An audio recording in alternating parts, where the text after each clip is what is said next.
notes that any reductions become impossible. Witness the rows this week over the measures contained in the autumn statement. That means we'll simply carry on borrowing until the markets say enough, and we find ourselves with no alternative than to contemplate that blank page.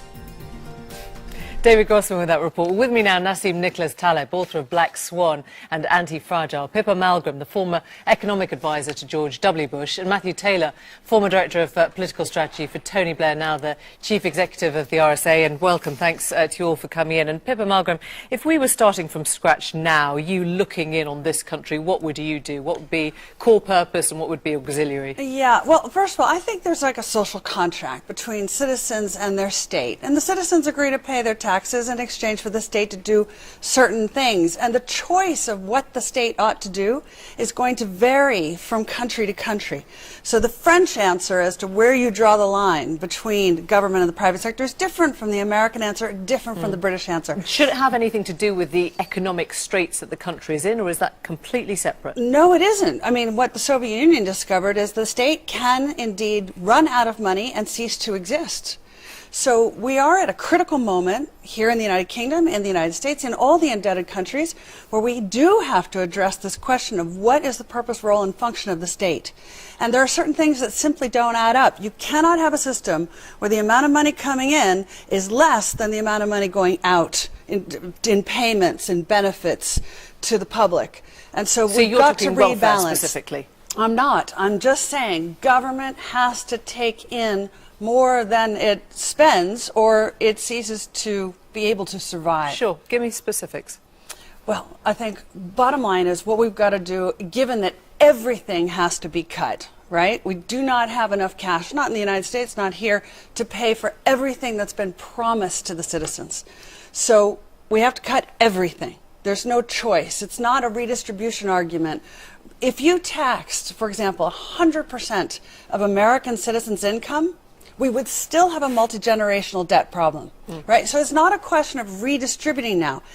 Everything has to be renegotiated between the citizens and their state as to who's going to deliver what. The state is defaulting on the citizen. That's what austerity is. Matthew Taylor, would you agree with that, that redistribution is sort of way beyond this now? Well, I hate to introduce any kind of conceptual clarity to the debate, but I think you have to distinguish between the size of the state, what the state does, and also regulation by the state. So you could have a state that spends a lot of money but doesn't actually provide services, or you could have a state that doesn't spend much money, doesn't provide much services, but regulates a lot. So there's lots of different ways in which the state influences things. I also don't think we should underestimate the degree to which the state changes anyway. So, for example, in the last few years, the state has got out of, in a big way, the financing of higher education, but it's put a lot more money into early years. As your film said, the state has got out of the funding of nationalised industries. So actually, over time, what the state does and what the state doesn't do does actually naturally Do you think we're on change. the right track then? With the examples that you've used, do you think this is the right direction of travel? Well, we clearly are going to face some extremely difficult choices coming up. There's no question about that. You know, whatever you think the right economic strategy is, we have got a big hole, and we're going to have to address that hole, and that's going to take some difficult decisions. And I think probably the problem with the coalition at the moment is that it has ring-fenced certain areas, and if it's to be believed, the consequence is that large swathes of government are going to virtually disappear in order to defend certain sacred cows. And I don't think that's a terribly rational strategy.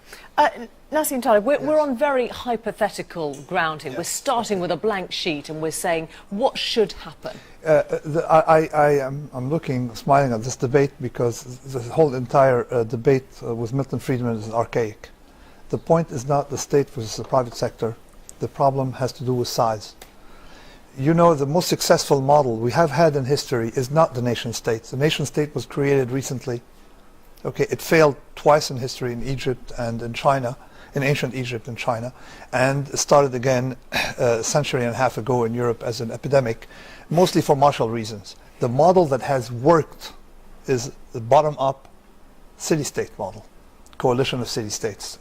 The governance is much better at the local level. See, when you say city-state, I think of somewhere like Singapore, but that can't be replicated across the world, right? Well, New York is becoming more and more of a city-state. You see, you have Switzerland is bottom-up municipal. But these are tiny places. Well, that's the point. The idea is that size matters a lot more for governance than nature of political system. And that's what people fail to understand. Let me explain. You're at the top down, you're sitting in Whitehall or in Washington, and you make a mistake. You have no skin in the game. Nobody will know. A spreadsheet will know about your mistake. It's theoretical. You're a local mayor and you make a mistake. You are penalized by people around you. There's a second problem here. Let me add one thing.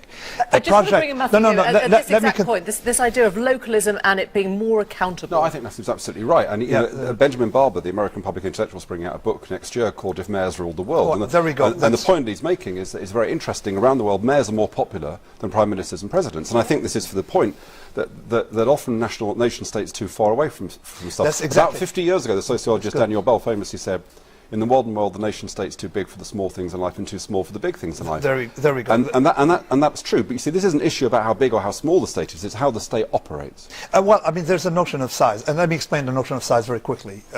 We looked at a lot of this is exactly my profession is on risk business. So you want to know the risk of projects failing or not being delivered on time and cost overrun and failure to predict. Simple. a £100 million project has up to 30% more cost overruns than a £5 million project. So you think the reason we have size is to save money, you agree, and to make things easier. Yeah. In fact, size comes with more and more errors, and errors can be devastating. If it is that simple, if small things are safer and work better, why do we think so big? Why do we talk in big government?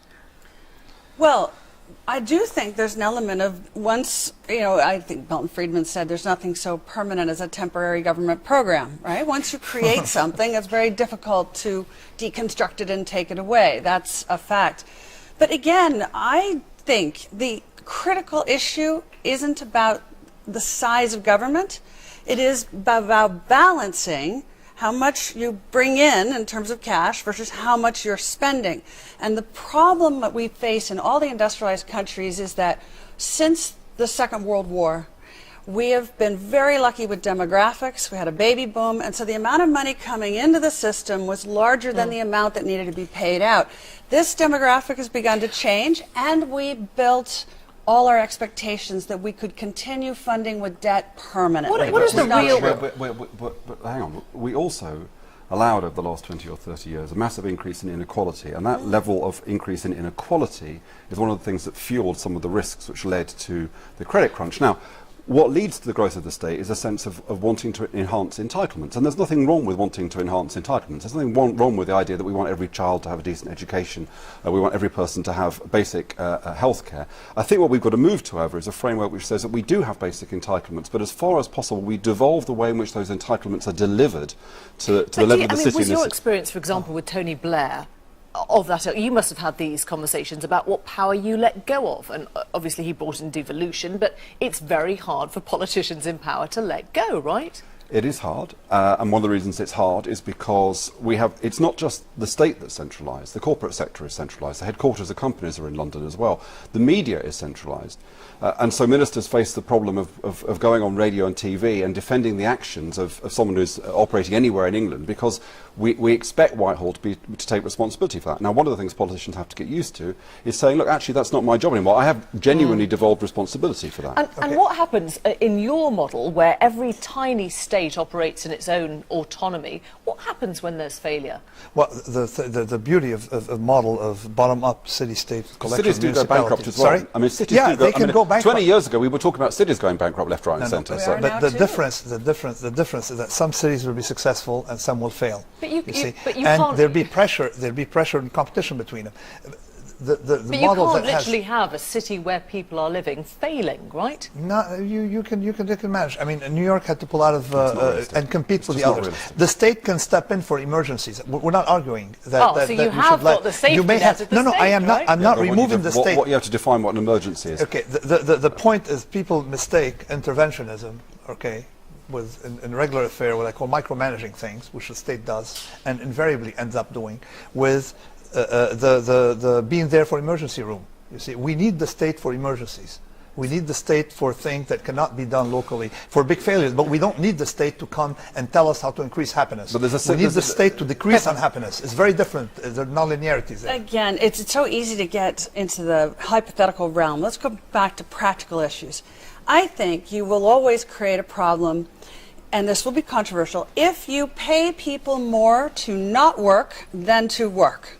For example, you will always have a problem if you have an environment in which a fireman and a police officer cannot live within an hour of where they work because prices have gone so far out of control.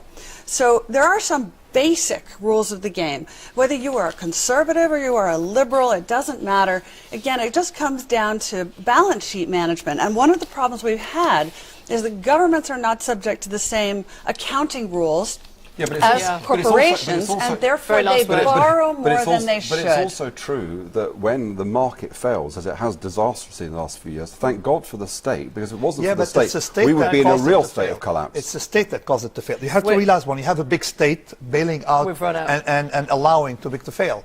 Thank you all very much indeed. I'm so sorry we haven't got more time. Should gay marriages be allowed to take place within a church? The Prime Minister's confirmed he wants MPs to vote on legislation